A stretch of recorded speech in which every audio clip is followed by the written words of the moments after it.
Excuse me for just a second.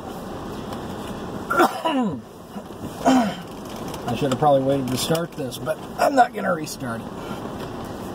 Anyway, welcome to another episode of Car Rants. In 1630, John Winthrop, on his ship, the Arbel, transporting the Puritans to their new colony in the New World, said, "We will be a city upon a hill, and the eyes of the world shall be upon us." Now, Massachusetts colony was not the model of Christian charity that Winthrop wanted it to be.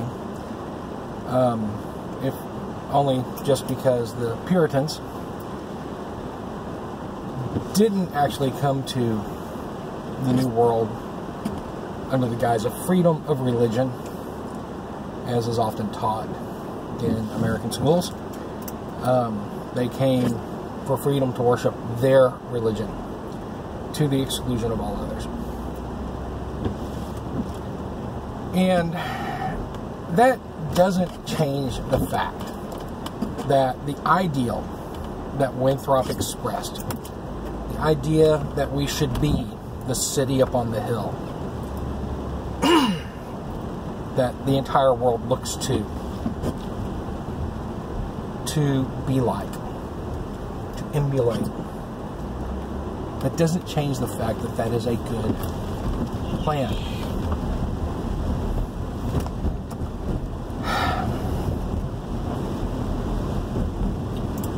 The Declaration of Independence says, in part,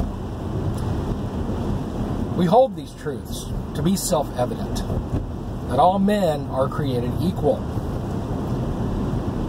that they are endowed by their Creator with certain inalienable rights, and that among these are life, liberty, and the pursuit of happiness." A slight change from John Locke's Life, Liberty, and Property, but not a bad change. Now, our founding fathers did not live in such a way that it seemed to support that. 46% of the people that signed the Declaration of Independence were slaveholders. 19 of those men made their livelihood through slaves. One of those actually made his livelihood bringing people from Africa to the New World. So, were they hypocrites? Some of them, I'm sure they were. Some of them were, like Thomas Jefferson, complicated. Thomas Jefferson was not a signer of the Declaration of Independence, but he is one of the founding fathers, as is Benjamin Franklin. Benjamin Franklin was a slaveholder. And Benjamin Franklin evolved and emancipated his slaves, and in fact became the president of one of, if not the earliest, emancipation societies, abolitionist societies, in the country. Jefferson, on the other hand, who knew that slavery was evil and said so in his papers. He called it, how do you call it? It was a moral stain on American society. And as president, signed into law a bill that ended the African slave trade in the United States, or was supposed to anyway.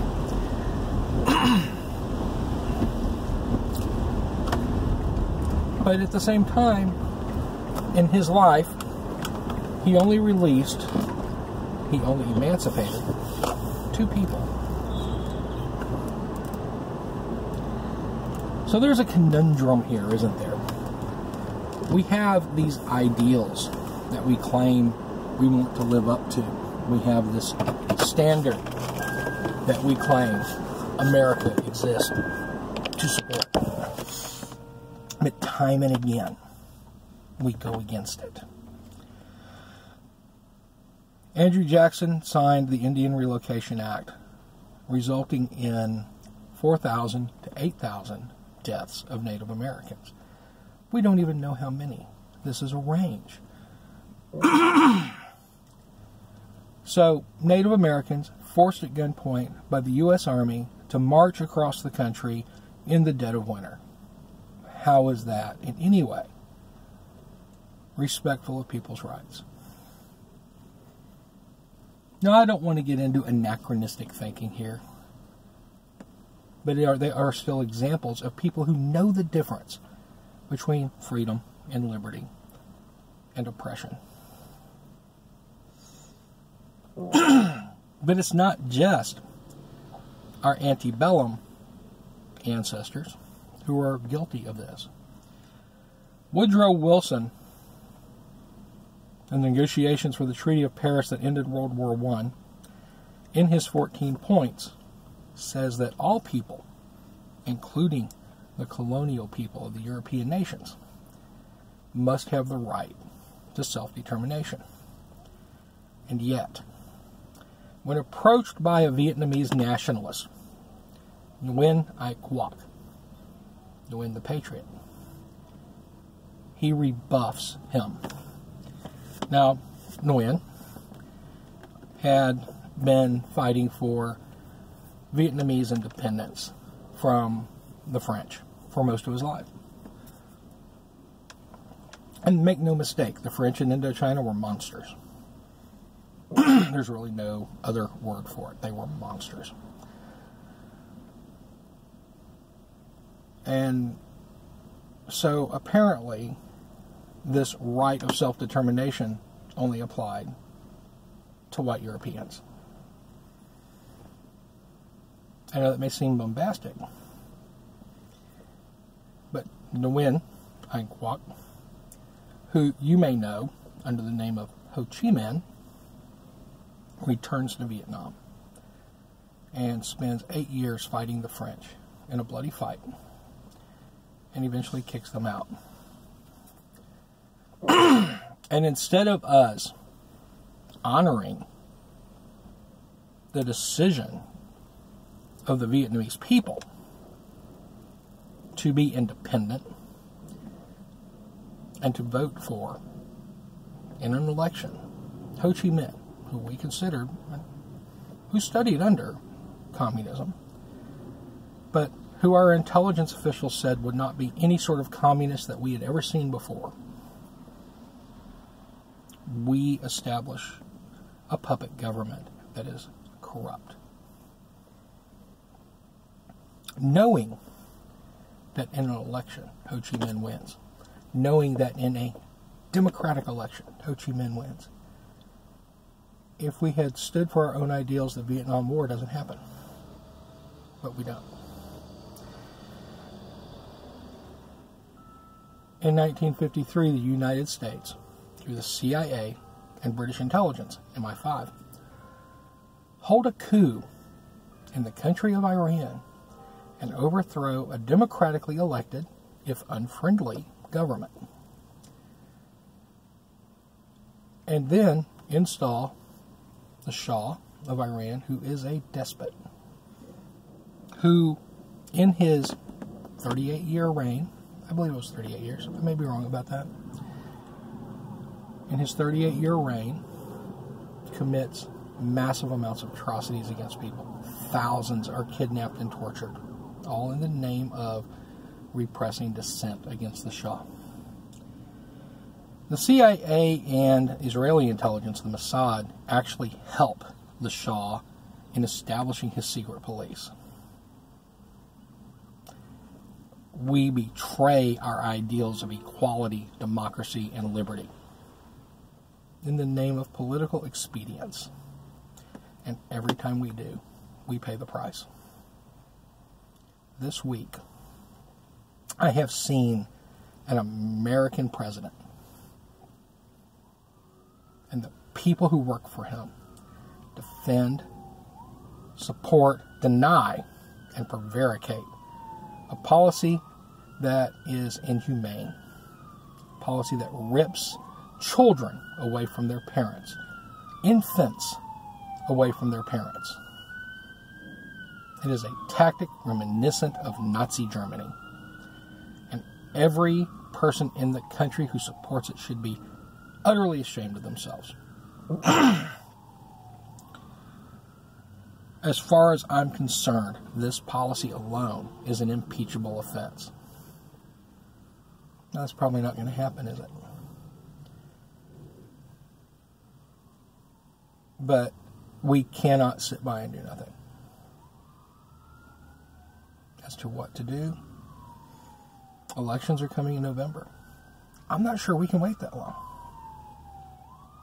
The games that are being played right now by the politicians in D.C., by the right wing, by the, yes, fascists who are in charge, are escalating. And the idea that children are in cages, either because A, their parents came to the border and asked for help, and we've chosen to deny it, or B, they have broken our laws and crossed the border illegally, which is a misdemeanor akin to a speeding ticket. This policy, this administration, and everyone who supports it, is evil. If you support this administration, you are evil. You are no better than the Germans in 1930 who supported Adolf Hitler. No better. None. Zip.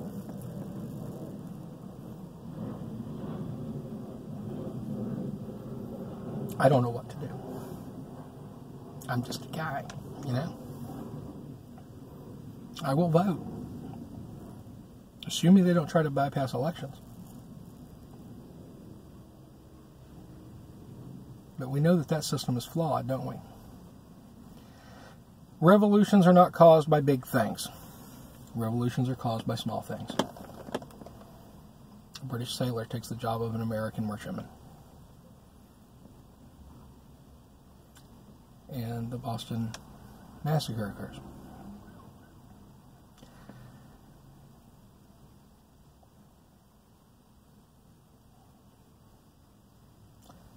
A emperor dismisses his people's pain, and the French Revolution occurs. A merchant, street merchant, has his materials, his goods confiscated by the police, and he goes to the street and sets himself on fire. And the Arab Spring starts. An American president, a pretender to the throne, starts kidnapping children, including infants, and using them as hostages to get what he wants. If you support that, you are evil, plain and simple, and no better than the people in Germany who in 1946 said that they knew something was going on but didn't know what to do. So you need to figure out right now, today, what we're going to be. Are we going to be a country that believes in liberty, equality amongst all people? Or are we going to be a country that puts babies in cages?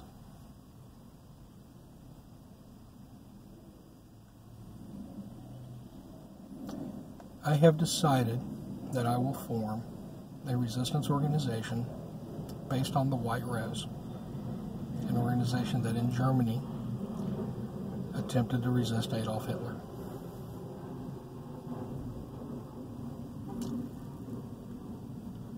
Further details will come as I get things organized, but I hope to have my first meeting in a couple of weeks, in which case we will talk about what we can all do, what every one of us can do. Because this has to end. This is completely unsatisfactory. It is un-American, it is anti-constitutional, and it is evil.